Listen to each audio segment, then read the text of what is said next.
तो इस बात का मुझे समझ में नहीं आता कि इस प्रकार की राजनीतिक षड्यंत्र क्यों रचा जाता है। और अगर षड्यंत्र रचा जा रहा है तो उन नेताओं को भी कहना चाहता हूं कि इतनी गंदी राजनीति आप लोग मत ना करें।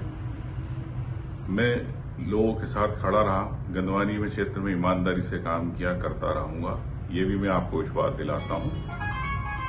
और इन जो महिला ने आरोप लगाए हैं, ये ठीक है, निजी हमारा पारिवारिक मामला है, लेकिन इन्होंने क्या सोच के लगाया, इनके पीछे इसकी क्या मंशा है, ये तो यही बता सकती है।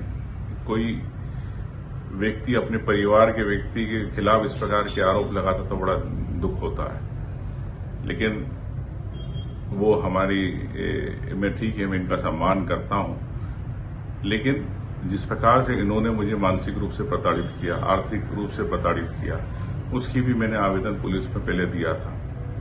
उस पर अभी तक आज तक कोई कार्रवाई नहीं। तो ये प्रताड़ना पिछले 4-6 महीने से झेल रहा था मैं।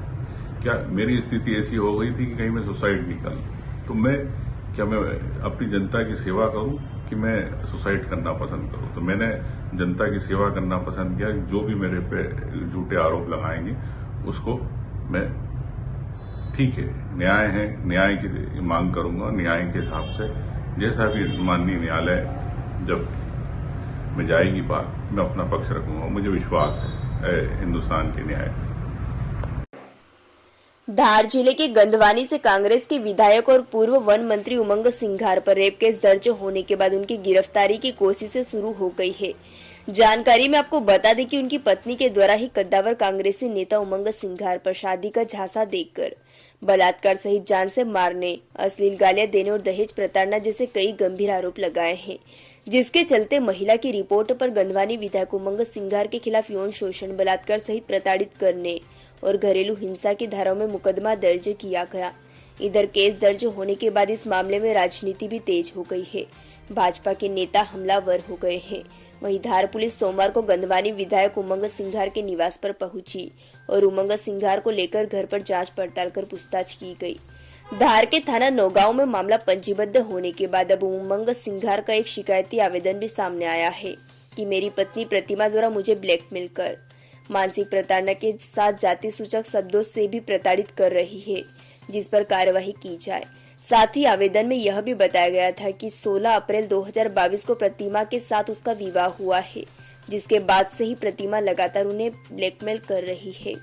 आवेदन में उमंग सिंघार ने बताया कि उनकी पत्नी प्रतिमा उनसे 10 करोड़ रुपए की मांग कर रही है तथा नहीं देने पर कैरियर खत्म करने की धमकी दे रही है। उमंग सिंघार ने आवेदन में यह भी जिक्र किया था कि उनकी पत्नी उन्हें फंसाना चाहती है, लिहाजा कार्यवाही की जाए।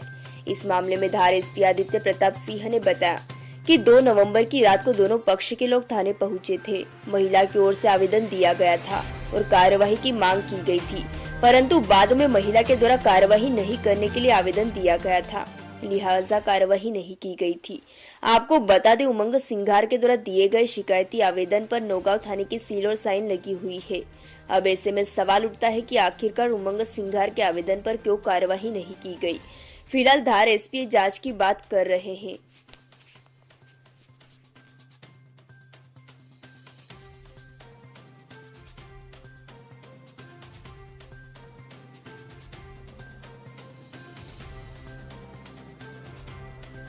उमंग सिंघार और जो महिला पीड़िता महिला है, दोनों ने क्या एक माह पूर्व एक आवेदन दिया था? क्या मामला है पूरा?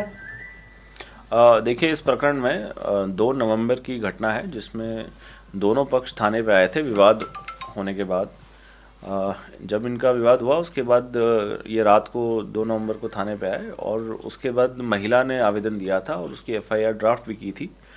और लेकिन पारिवारिक परामर्श होने के बाद और आपस में बातचीत होने के बाद फिर महिला ने कोई कार्रवाई नहीं करने का जो है लिखित में पुलिस को आवेदन दिया था। उसके बाद दोनों पार्टी थाने से चली गई थी और दोबारा जब शिकायत प्राप्त हुई, उस महिला के दोबारा शिकायत करने के बाद पुलिस ने उसमें इन्वेस्टिगेट किया और मामला पंजीबद्ध किया। उमंग सिंघार ने आरोप लगाया कि उनके आवेदन पर कार्रवाई नहीं की गई, 10 करोड़ की उससे मांग की गई थी, ब्लैकमेल करने की कोशिश की गई थी और उन्होंने भी आवेदन दिया था उसी दिन। देखिए, थाने पे अभी ऐसा कोई आवेदन अवेलेबल नहीं है और हम इस पक्ष को अभी जांच करा रहे हैं।